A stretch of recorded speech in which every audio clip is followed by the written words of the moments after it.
Welcome to Combos from the Couch by LifeStance Health, where leading mental health professionals help guide you on your journey to a healthier, more fulfilling life. Welcome back to Combos from the Couch.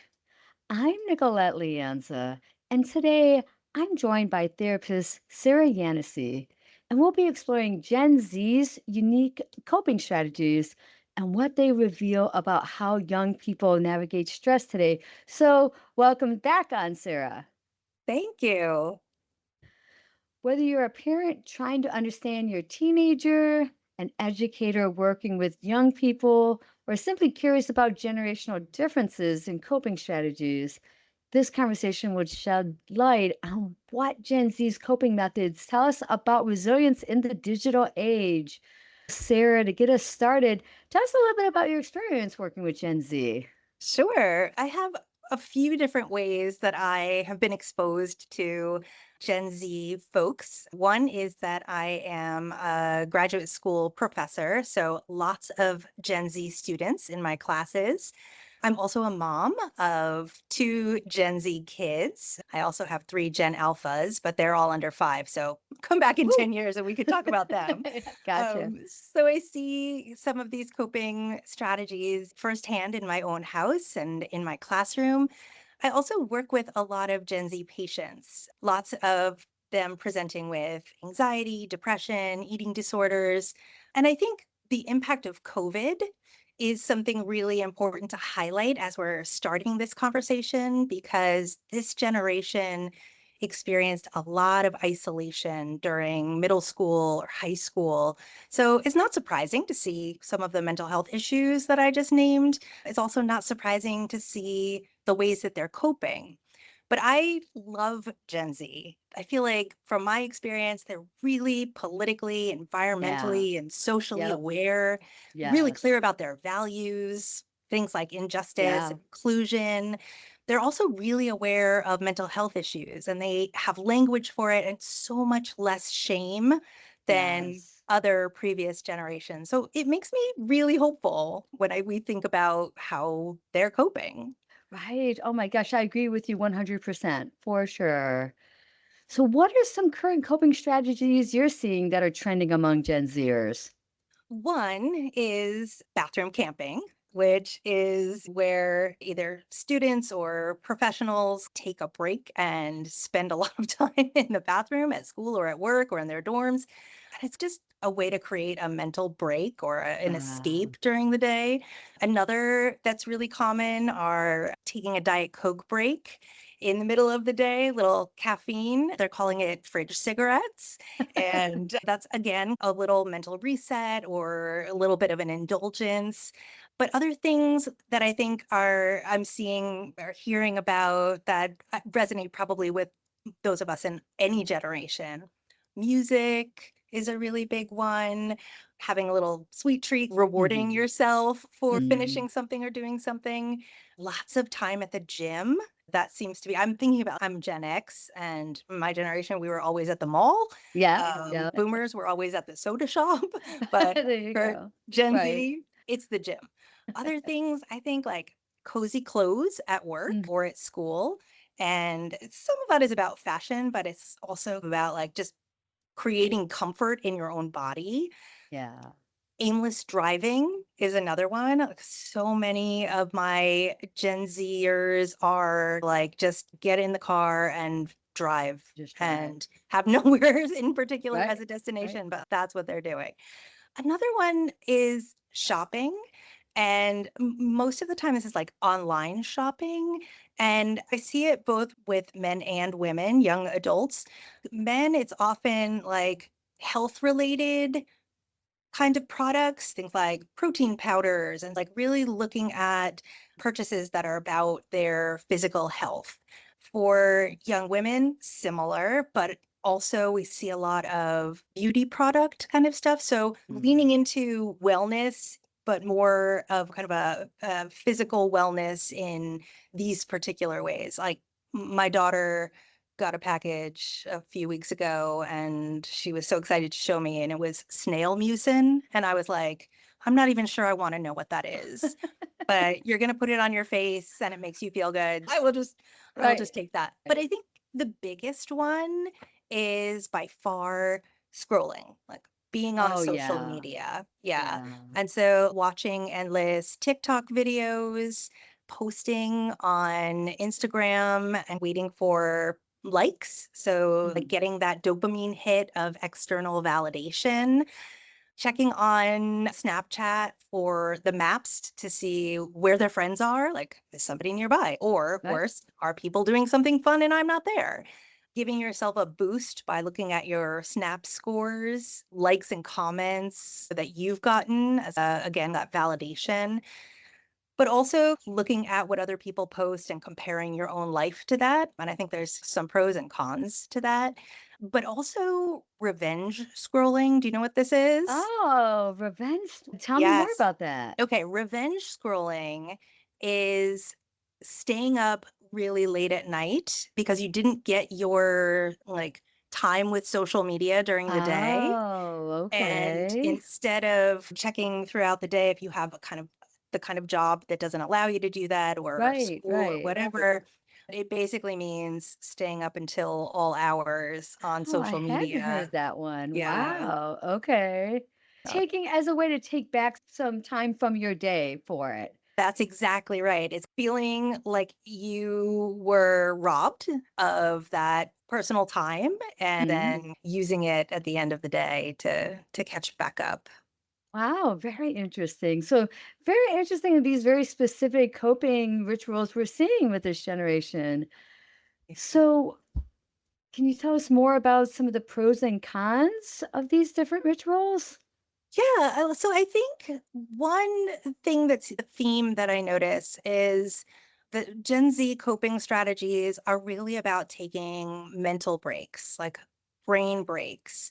And I think that's a real positive. Mhm. Definitely want to encourage that. I also know a lot of Gen Zers who walk around with what I like to call the emotional support water bottle.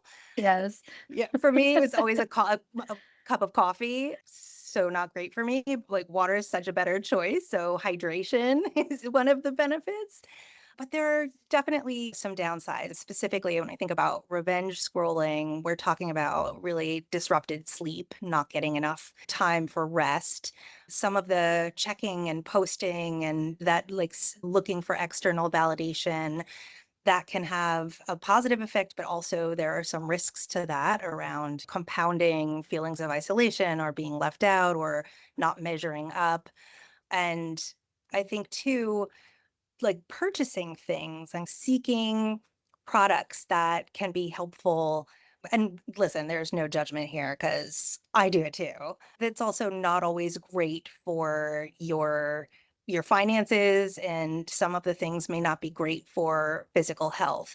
And I think what really strikes me is that when we're thinking about coping and creating balance for ourselves, there are like 7 categories that we should be looking at, and the stuff that I named really only looks at 2. So those 7 categories are physical wellness, social, community, relationships, spiritual, Mm. education or learning, and mental or thinking. And so most of what we just named really either falls into the physical or the mental, and we're Yes, you're missing. right. So I Yeah. think some of the Excellent cons point.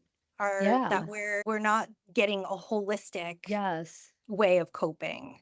And that you don't have to do all 7 of them all the time, Mm. but I think it's really helpful to mix it up a little bit and not focus just on these 1 or 2. No, great points for sure.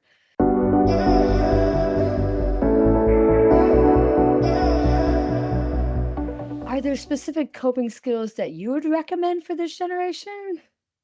Yeah, I think 2 things stand out. One is relationships. That is, like, we know from brain research that social support is one of the best protective factors for our mental health. And Mm. so the more that we can look at the community or relationships or even social kinds of coping, the more effective those are going to be. And then the other one sounds silly, but it's actually really important, which is connecting in some way with nature. And I Yes. I also think about this one as a spiritual example. And I think not everyone has a luxury of connecting with nature, Right. but things like taking a walk or looking out a window or even looking at photos of nature can be really helpful and grounding and support our Mhm. coping a little bit less than the screen stuff can be. Right. Even Right. with bathroom camping, I'm thinking about often, I think when people are camping out in the bathroom, they're bringing their phones and they're doom Oh, scrolling, true. right? Yeah, very So true. Very true. it's goofy, but there is a focusing technique that I really like. And I have been known to do it in the bathroom before something that you need to do that's important and need to focus. Yep. It's a bumblebee meditation, which is just like putting your fingers in your ears and closing your eyes and making like very low humming noise that sounds a Ah, little bit like a bumblebee. got Um, you. yeah, so those are the kinds of brain breaks that are Good. actually a little bit more restorative Yes. than the social media scrolling Yeah. or doom scrolling. I mean, those are effective in giving you a break from whatever you're doing, but they're not necessarily going to bring you back to what you have to do Fair in a way point. that makes you really feel ready. Yeah. Um, so I think that there are like when I think about coping at work for Gen Z, a couple other categories that feel important are like in that physical wellness area, scheduling movement. Right. If you're sitting at a Mhm. desk all day, if Right. you are able to even just stand up at your desk or stretch or move in some way, if you have control over your work environment or your tasks at all, like interspersing simpler, quieter tasks with harder or more difficult tasks, and then taking those brain breaks throughout the day, knowing what your limits are and scheduling those for yourself so that you're not getting fried out around like mental coping. I think this is relational too. Looking for mentors in your Hmm. work or academic environment, just acknowledging or recognizing people that you admire. And even if you don't make a relationship or a mentoring relationship, Right, having right. something aspirational is a helpful way of coping. Really goofy stuff again. Shooting a quick note to someone that you work with, or a roommate, or another student of something like a gratitude practice is a really helpful way of Right. coping. And there's a lot of Yes. research again that tells us what that does to our brains, actually activates different neural pathways, can really help elevate our mood.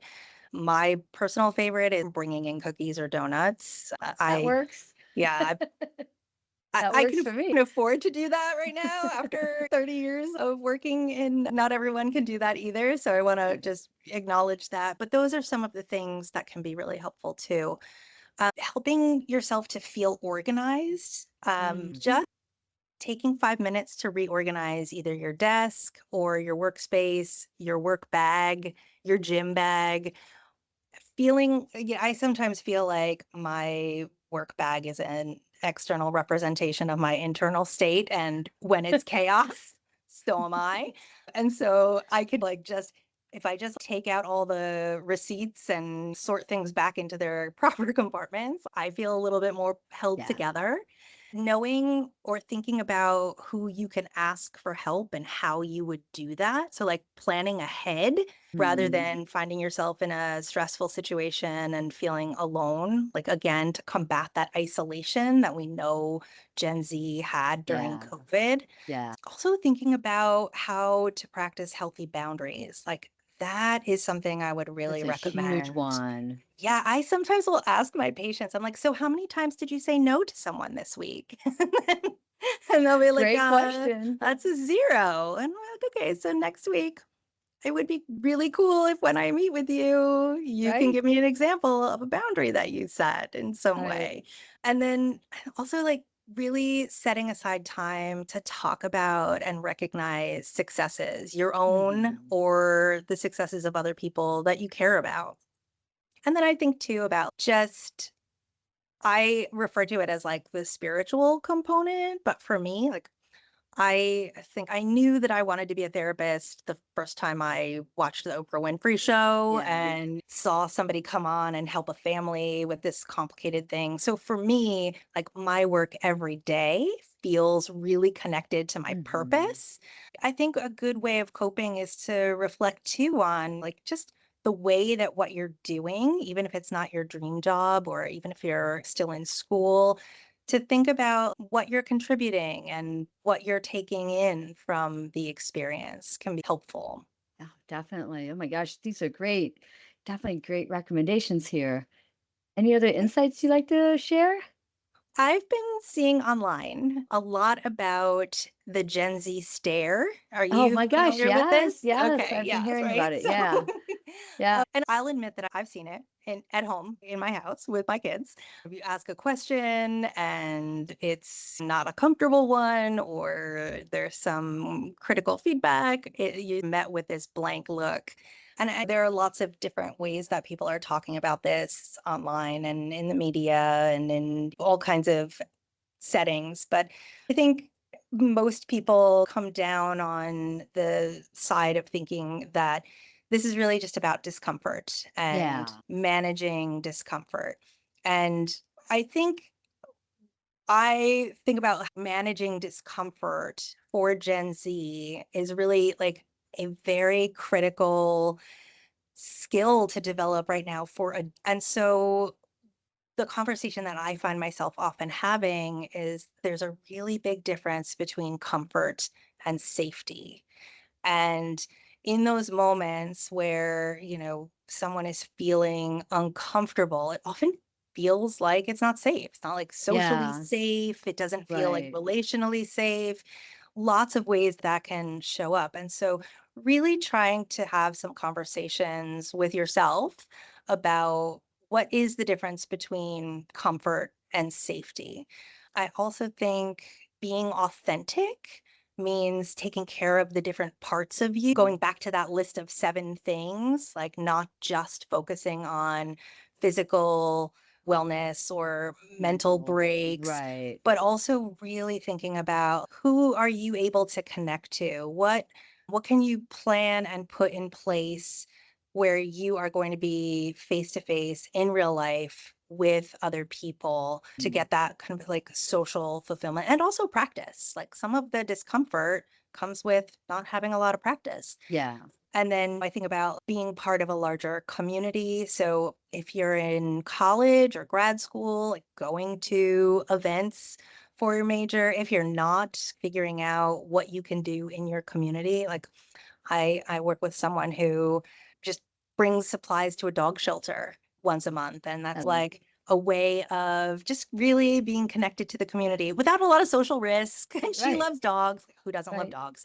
Of course. And then those spiritual examples, it might be religious practice, it might be just being in nature or meditation, and then educational and learning possibilities. Example might be listening to a podcast, like, for example, this one. And then I think the last thing that's on my mind about coping and Gen Z is the trend of asking ChatGPT for advice. Yeah. And That is a and I, thing. yeah, absolutely. And I get why it is. And I've Mhm. used ChatGPT too. But what I find is it's really helpful for words, not very helpful for feelings. And so I think one of the great things about Gen Z is they're not so afraid of going to therapy Right. or seeking help. And I would say for coping, having a real person for therapy would be pretty Mhm. high on the list. And even if that's virtual, Right. Right. still being with an actual live human is your best bet. Oh my gosh.